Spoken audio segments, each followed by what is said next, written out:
Welcome to Burn On, Not Out, the podcast for founders and CEOs who are done being the bottleneck. I'm Brooke Dukes, and each week we expose the structural patterns that slow execution, overload founders, and keep decisions routing back to the top. And we install clear decision rules, defined ownership, and operating discipline that scales. Let's get into it. Think about the last time that you made a decision and you finalized it with your team. Everyone knew this decision was final. It was moving forward.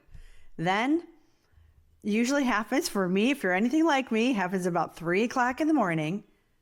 You wake up like, oh my God, all these questions, all these doubts, all these things start coming in about this decision.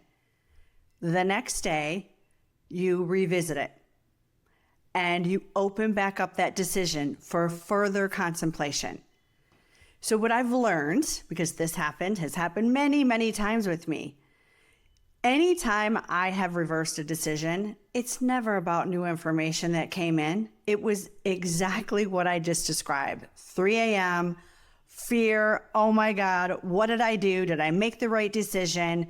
Went back into the office the next day and started it all over with the team. Not even a big strategic pivot. It could just be a regular operational call. Something your team made, ran with, and then you stepped in and you changed it. Maybe it was a vendor choice, a timeline, a message that went out to a client, a pricing exception that someone approved, whatever it was.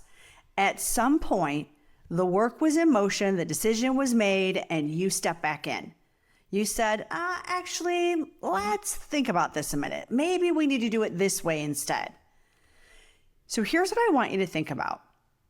What happened after you reopened that decision? The dominoes. Your team had to regroup. They had to walk everything back. They had to redo work that they'd already done or undo a commitment that was already made. And then after all of that, they eventually got back up to speed, and then you moved forward. So I want you to think about, how long did that actually take? Was it an hour? Was it a day? Was it a full week before that momentum built back up? Because here's what I've found. Most founders dramatically underestimate the cost of reopening a decision. They think about the direct time it took to undo the decision, and then they stop there. But that's not where the real cost lives. That's what today's about. We're going to put a number on it, and I think it's going to make you look at your operating patterns in a completely new way. So I want to walk you through this cost. When you reverse a decision, the obvious cost is the redo, right? The opening back up of the decision. Somebody spent time doing the work the original way. Now they have to redo it in the new way based upon what the new decision has been. That's real. But it's also only the smallest piece of what this actually costs you. So let me break that down for you. First is the direct labor. Work has to be undone, redone, or communicated out differently. Depending upon how far the original decision had traveled, right? How far they'd gotten down the path on that decision, how many people knew about it, how many external parties were involved. This alone can be 4 to 8 hours of someone's time. So then second, it's the communication overhead. So someone had to notify whoever was downstream of the original decision, whether it's a client, a vendor, the rest of the team, and that takes time. And it also takes credibility, which has a value that's harder to measure, but it's still very real. And third, there's something I call the restart tax. So when work stops, it doesn't resume cleanly. There's a reentry cost. People have to reread, they have to reorient, they have to reload context. And research consistently shows that all of this friction adds 20 to 30% to whatever the task would have taken if it had just continued uninterrupted. And then finally, this is the one that most founders miss. It's the strategic slowdown. Every person who was involved In that reopening of that decision, they learned something. They learned that a finalized decision can be reopened, that a yes isn't always a final yes. And they learned that momentum can stop without warning. And so the next time they're about to move forward on something, right? The next time a decision is finalized, before they get moving, they're going to pause and be like, okay, do I need to confirm that this is a final, or are we going to possibly reopen this? Because what they've learned is confirming is probably the safer bet because decisions have been reopened in the past. When you add those 4 things up across even 2 or 3 reversals per quarter, you're looking at thousands of dollars in real operational cost.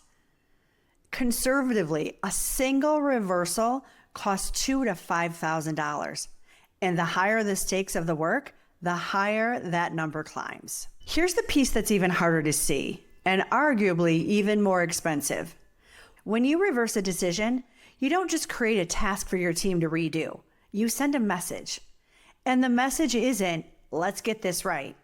The message your team actually receives is, wait for confirmation that a decision is actually final before acting.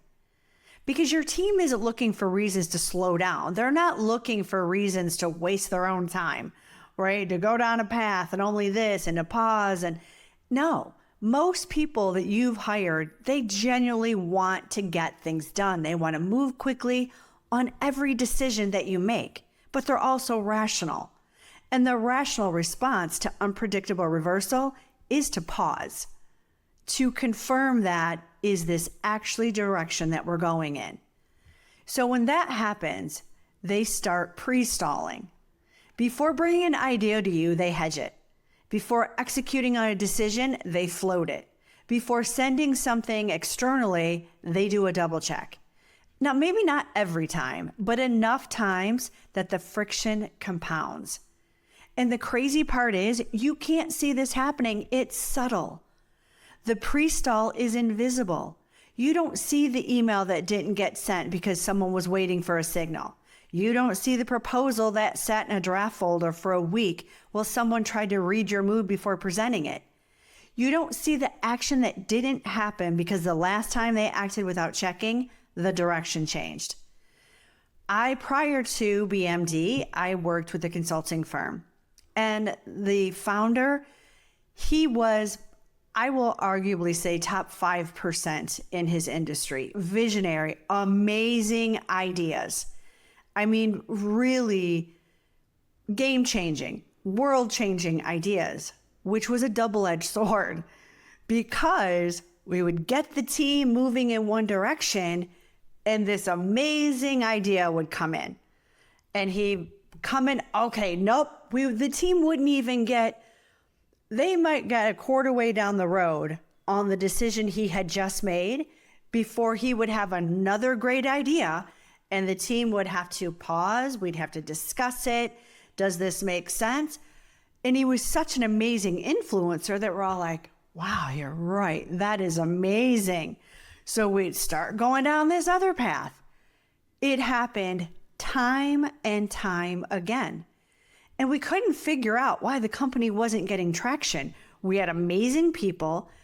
In my opinion, and many others, we were the best in the industry at what we did, yet we were not succeeding. We were not growing the way that we should have. And it was because of this exact reason. I saw it time and time again. So now this is one of the reasons, and I've not just saw it in that company, I saw it over and over again in other companies that we worked with. Whether they were billion-dollar companies or million-dollar companies, leaders, it always happened. And especially, so here's something I want you to think about, especially the smartest leaders, the most visionary leaders. Those are the ones that it happened with most. So most of the time, you're only seeing the results. And it looks like your team is slower than they should be.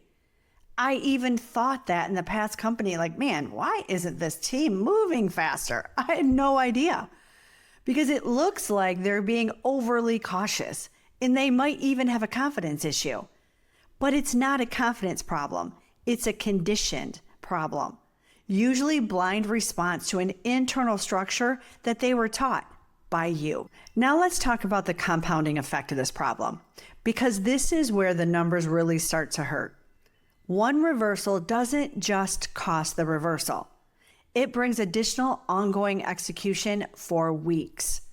I want you to think about it this way. If one of your team leaders reversed a major decision you'd already made, you didn't change course together, you weren't collaborating and decide to make this change, but they overruled it after the fact, how would you approach the next decision?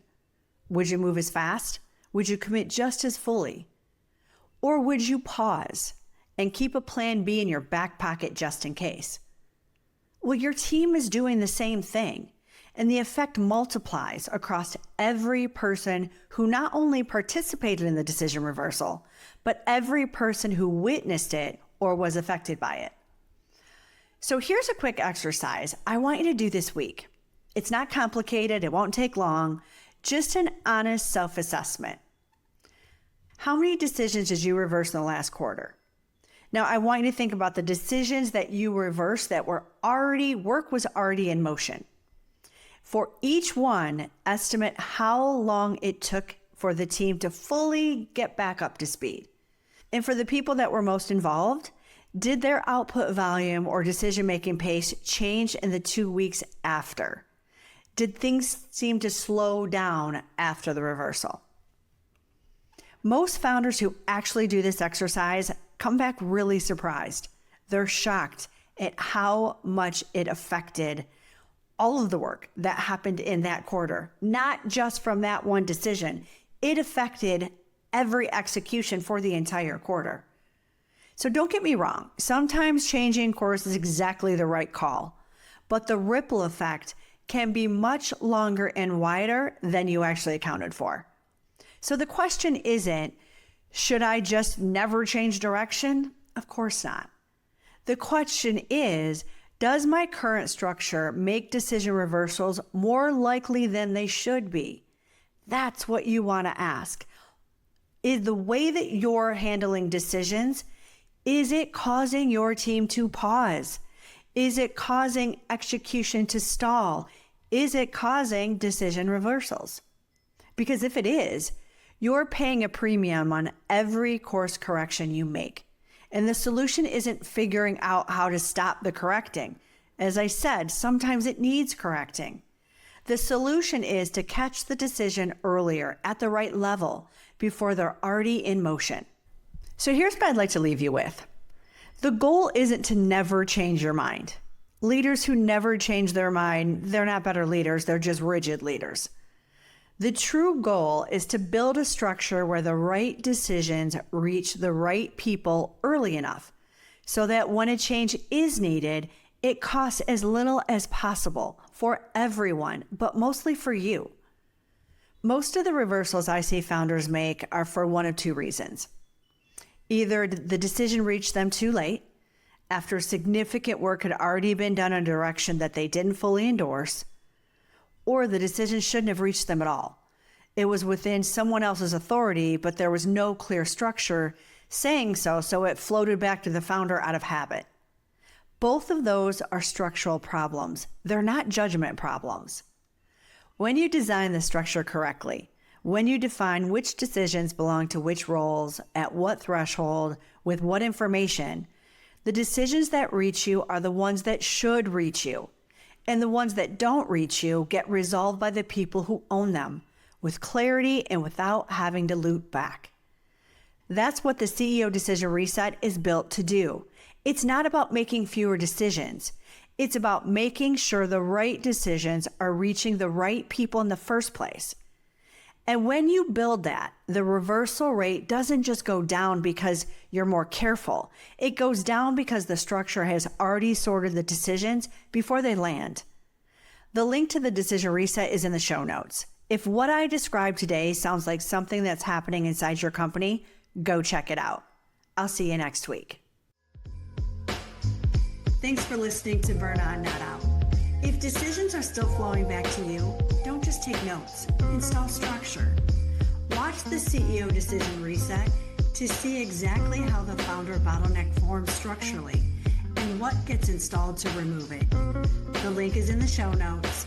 Until next week, structure before strategy.